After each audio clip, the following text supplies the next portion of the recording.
8ویں حدیث صحیح مسلم سے ہے، مشکات میں 2089۔ اما عائشہ رضی اللہ تعالیٰ عنہ کہتی ہیں کہ آپ صلی اللہ علیہ وسلم جس قدر رمضان مبارک کے آخری عشرے میں عبادت اور سخاوت والا معاملہ کرتے تھے، پورا سال کبھی ایسا نہیں کرتے تھے، اس آخری عشرے میں خصوصاً۔ 9ویں حدیث تو ہے ہی بالخصوص پرٹیکولرلی اعتکاف کے حوالے سے، اور اعتکاف بھی بیسیکلی شب قدر کی تلاش کے لیے ہوتا ہے۔ کم از کم 10 دن مسجد میں ٹکا تو رہے گا نا، چلو ستے ہی لب گئی مسجد ہی تو مل جائے گی نا انہوں شب قدر، اور کوئی نہیں تو لوگ فجر اور عشاء کی نماز ہی جماعت سے پڑھا دیں گے۔ خراٹے لے رہے ہوں تو اعتکاف والوں کی تو ویسے ہی شام دائی ہوتی ہے بیچاروں کی، اعتکاف والوں کو تو رات کو بھی نہیں سونے دیتے، اور درس بھی مجبوراً بیچارے اعتکاف والوں کو ہی سننا پڑتا ہے۔ تو بخاری اور مسلم میں حدیث ہے، مشکات میں 2097۔ اما عائشہ رضی اللہ تعالیٰ عنہ کہتی ہیں کہ آپ صلی اللہ علیہ وسلم رمضان کے آخری عشرے کا اعتکاف فرمایا کرتے تھے یہاں تک کہ آپ کی وفات ہو گئی۔ ہر سال اعتکاف کرتے تھے آپ صلی اللہ علیہ وآلہ وسلم۔ یہ سنت موقدہ کفایہ ہے، چند لوگ کر لیں تو باقیوں کی طرف سے ادا ہو جائے گی۔ اور پھر آپ صلی اللہ علیہ وسلم کی وفات کے بعد آپ کی بیویاں بھی مسجد نبوی میں اعتکاف کیا کرتی تھی۔ لیکن اسی کانٹیکسٹ میں بخاری مسلم میں حدیث ہے، ایک دفعہ آپ صلی اللہ علیہ وآلہ وسلم نے جو ہے وہ مسجد نبوی میں اعتکاف کے لیے خیمہ لگایا، کسی ایک بیوی نے آ کے خیمہ لگایا، پھر دوسری نے بھی وہ سوکن والا سلسلہ کرتے کرتے کئی خیمے لگے، آپ نے ساروں کے کھڑوا کے اپنا بھی کھڑوا دیا۔ اس سال آپ نے اعتکاف ہی نہیں کیا، پھر آپ نے اگلے سال صحیح بخاری میں آتا ہے 20 دن کا اعتکاف کیا، اور وہ آپ کا آخری سال تھا۔ تو آپ نے اعتکاف ہی نہیں کیا کہ یہ یعنی اللہ کی رضا کی خاطر اعتکاف کیا جائے، نہ کہ میری وجہ سے کہ میرے ساتھ ایک بیوی اعتکاف بیٹھی ہے پھر دوسری بھی، سب کے خیمے۔ اس سے یہ بات چلی کہ مسجد نبوی میں اعتکاف عورتیں کیا کرتی تھی، اور مسجد میں اعتکاف آج بھی مسجد نبوی میں اور بیت اللہ شریف میں اعتکاف ہوتا ہے۔ بل اس حوالے سے میرا موقف تھوڑا اب لینیٹ ہو چکا ہے۔ اب جو پرفتن دور ہے جس کے اندر یہ موبائل کیمرے اور ویڈیوز اور سیکیورٹی تقریباً ختم ہو چکی ہے مسجدوں کی، اس صورتحال میں اگر عورتیں گھروں میں اعتکاف کر لیں تو اجتہاداً اس میں بھی کوئی حرج نہیں ہے، کیونکہ مسجدیں جو ہے آج کل عورتوں کے اعتکاف کے اعتبار سے خطرے سے خالی نہیں ہے، جیسا کہ یہ موبائل فون ہے۔ اور لوگوں کی اگلے دن بھی اخبار میں خبر آئی تھی، وہ تصویر کسی کی چڑھا دی، اس طریقے سے اس عورت نے خودکشی کر لی۔ اس قسم کے واقعات ہوتے ہیں، لہٰذا اس میں میرا خیال ہے اہل حدیث جو سختی کرتے ہیں وہ نہیں کرنی چاہیے۔ حنفیوں کا موقف مجھے مضبوط لگتا ہے، خصوصاً اس دور کے اعتبار سے۔ میں حرام نہیں کہہ رہا، مسجد میں بیٹھنا بہتر ہے، مسجد نبی شریف میں جہاں پہ سیکیورٹی ہے بیٹھیں، لیکن ہمارے ملک کے اندر میں نہیں سمجھتا کہ سوائے چند ایک جگہوں کے اس طرح کی سیکیورٹی اویلیبل ہو، جہاں پہ ہو ضرور کریں۔ لیکن عورت نفلی روزہ اور اعتکاف اپنے خاوند کی مرضی کے بغیر نہیں کر سکتی، ذرا یہ ذہن میں رکھیے گا۔ 10ویں حدیث جامعہ ترمذی میں ہے، سنن نبی داؤد میں ہے، سنن ابن ماجہ میں، مشکات میں 2102۔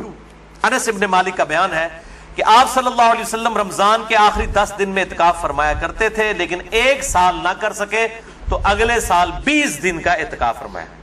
وہ ایک سال وہ بیویوں کی وجہ سے ہی نہیں کیا۔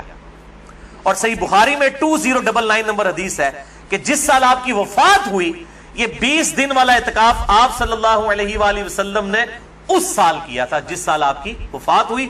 اور اس بخاری کی حدیث میں الفاظ ہیں کہ اس سال پھر جبرائیل علیہ السلام کے ساتھ 2 دفعہ دورہ قرآن کیا۔ اور بخاری مسلم میں آتا ہے نا، جو سیدہ فاطمہ کے کان میں ایک بات کہی تھی کہ اس سال میرے ساتھ 2 دفعہ دورہ کیا جبریل نے، مجھے لگتا ہے کہ میری موت کا وقت قریب آ چکا ہے، تو وہ رو پڑی۔ اور پھر ایک اور بات کہی کہ تم جنتی عورتوں کی سردار ہو، تو وہ مسکرا پڑی۔ تو آپ صلی اللہ علیہ وآلہ وسلم کے ساتھ اس آخری اعتکاف میں 2 دفعہ دورہ قرآن حضرت جبرائیل نے کیا، الحمدللہ۔ یہ تلک عشرۃ کاملہ 10 پوری ہوئی۔ اب آخری 2 حدیثیں شارٹ کٹ گفٹ کے طور پر شب قدر کا آسان قیام پانے کے لیے۔ پہلی حدیث صحیح مسلم سے ہے 1491 اور مشکات میں بھی ہے 630۔ سیدنا عثمان ابن عفان رضی اللہ تعالیٰ عنہ علیہ السلام کہتے ہیں کہ نبی صلی اللہ علیہ وآلہ وسلم نے فرمایا، جس شخص نے عشاء کی نماز جماعت سے پڑھ لی گویا اس نے آدھی رات کا قیام کیا، اور پھر جس نے فجر کی نماز بھی جماعت سے پڑھ لی گویا اس نے پوری رات کا قیام کیا۔ اللہ اکبر کبیرہ والحمدللہ کثیرہ وسبحان اللہ بکرۃ واصیلا۔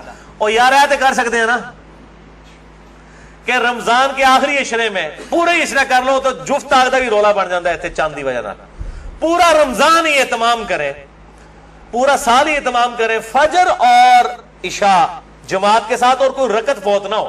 اگر ایک رکعت بھی فوت ہوگی تو وہ پاکستانی انڈیا بنگلہ دیش والی جماعت ہے. اللہ کے حضور وہ جماعت نہیں لکھی جاتی. جماعت اسی صورت میں ہے کہ آپ کی 4 کی 4 رکعتیں امام کے ساتھ ہو, سلام امام کے ساتھ آپ پھیریں گے. تو یعنی امام کے رکوع میں جانے سے پہلے پہلے آپ قیام کی حالت میں اس کے ساتھ مل جائیں, سورہ فاتحہ پڑھ کے, تو آپ کو وہ 4 رکعتیں ملیں گی, اور فجر کی 2 رکعتیں اس صورت میں.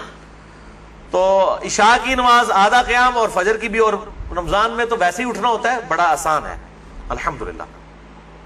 دوسری حدیث جامعہ ترمذی میں ہے 806, سنن ابن ماجہ میں 1327, ترمذی میں 806. یہ واحد حدیث ہے آج کے پورے لیکچر میں جو مشکات میں موجود نہیں ہے. میں نے ترمذی اور ابن ماجہ کا نمبر بتا دیا. ابو ذر غفاری رضی اللہ تعالیٰ عنہ کہتے ہیں کہ نبی صلی اللہ علیہ وسلم نے فرمایا, جو شخص امام کے ساتھ قیام اللیل کر لے رمضان میں, یہاں تک کہ امام سلام پھیر کر فارغ ہو جائے, یعنی تراویح پڑھانے کے بعد, تو اسے پوری رات کے قیام کا ثواب ملے گا. اگر کوئی اکیلا تراویح پڑھتا ہے اس کے لیے فضیلت نہیں ہے یہ. جو امام کے ساتھ تراویح پڑھ لینا عشاء کے ساتھ ہی, اس کو پوری رات کے قیام کا ثواب مل جائے گا. اچھا, یہ جماعت کی جہاں پہ باتیں ہو رہی ہیں یہاں پہ عورتوں کو استثناء حاصل ہے. عورتوں کے لیے واجب نہیں ہے کہ مسجد میں جائیں, چلی جائیں, اگر کر سکتی ہیں تمام ضرور کریں. ان کو گھر میں بھی اللہ تعالیٰ انشاءاللہ تعالیٰ اس حوالے سے ثواب عطا فرما دے گا.